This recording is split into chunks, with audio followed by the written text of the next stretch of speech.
For the first time in North Carolina state history, a man was executed by a death squad, right? Firing squad. Let's check it out. As promised, that press conference is getting underway of the South Carolina inmate who was set to be executed by firing squad. Let's listen. The execution was performed at 6:05:50 by a three-person firing squad and began. He was pronounced dead by a physician at 6:08 p.m. Sigmund, 67, was sentenced to death in 2002 for murder and burglary in the deaths of David and Gladys Lark. Sigmund used a baseball bat to beat the Larks to death in their Greenville home, April 27, 2001. Sigmund's last statement was read to witnesses by his attorney and is as follows. I want my closing statement to be one of love and a calling to my fellow Christians to help us end the death penalty. An eye for an eye was used as justification to the jury for seeking the death penalty. At that time, I was too ignorant to know how wrong that was. Why? Because we no longer live under the Old Testament law, but now live under the New Testament.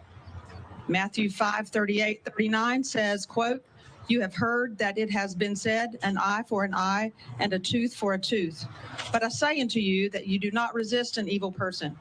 Whosoever shall smite me on the right cheek, turn to him the other one as well." Romans 6:14, quote, "For sin shall not have dominion over you, for you are no longer under the law, but under grace." End quote. Nowhere does God in the New Testament give man the authority to kill another man. That is why the Bible is divided into the Old Testament and the New Testament.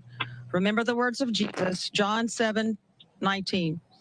Did not Moses give you, yet none of you keep the law. We are now under God's grace and mercy. I have copies for you, and it will also be posted on our website. Okay. So the man this is a statement that she just read.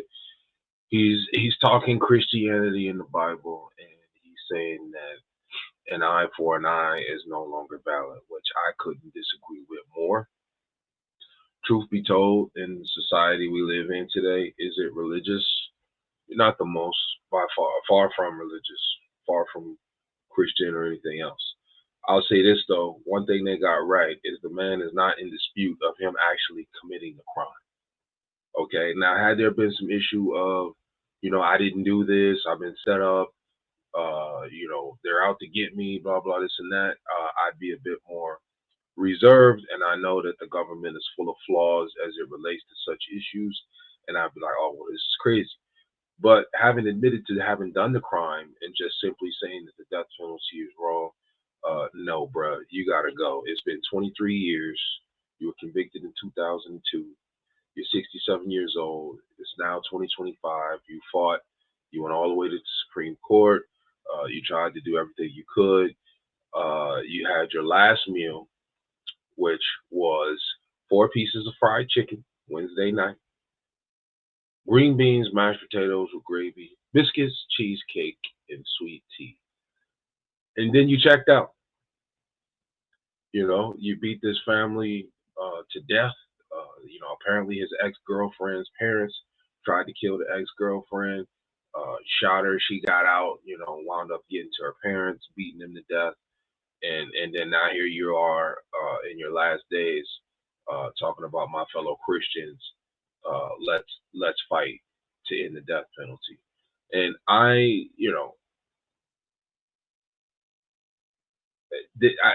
think when people use religion like this, it's unfortunate. You know what I'm saying? I don't see, and yeah, in Christianity they do talk about forgiveness and love and mercy and all those wonderful things, which I couldn't believe in more. But when you do something like this, there's got to be consequences.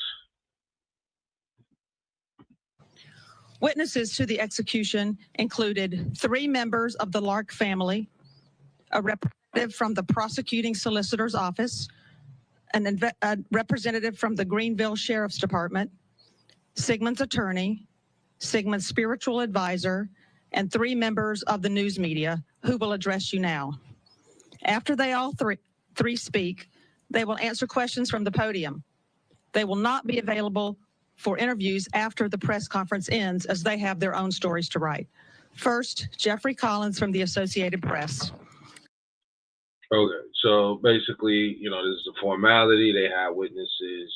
They saw the whole thing, and apparently, the 3 people who shot and who were a part of this firing squad were considered volunteers by the Department of Corrections. So they volunteered to come in here and just execute this guy by firing squad.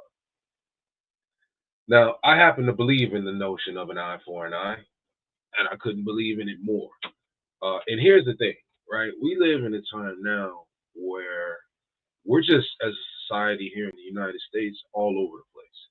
Now, I'm grateful for the fact that states do have these differences, because South Carolina, while not the most known for right conduct, most certainly got this one right. And dare I say that these things should be public, and dare I say that we need more of this, because the situation right now, as a society, is just out of control. I mean, the drugs are everywhere. The sexual indecencies are through the roof. The crime rates for all of that is through the roof.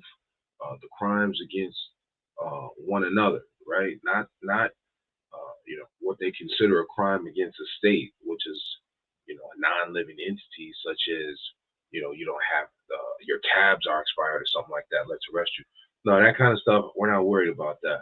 But the crimes against people, whether it be their person or their property, those things are through the roof, and by all accounts are projected to just get even higher and higher. Mental illness is projected to get higher. Drug use is projected to get higher. Teenage pregnancies, and the list goes on and on. And the situation is just, the trajectory is set to be completely and totally out of control.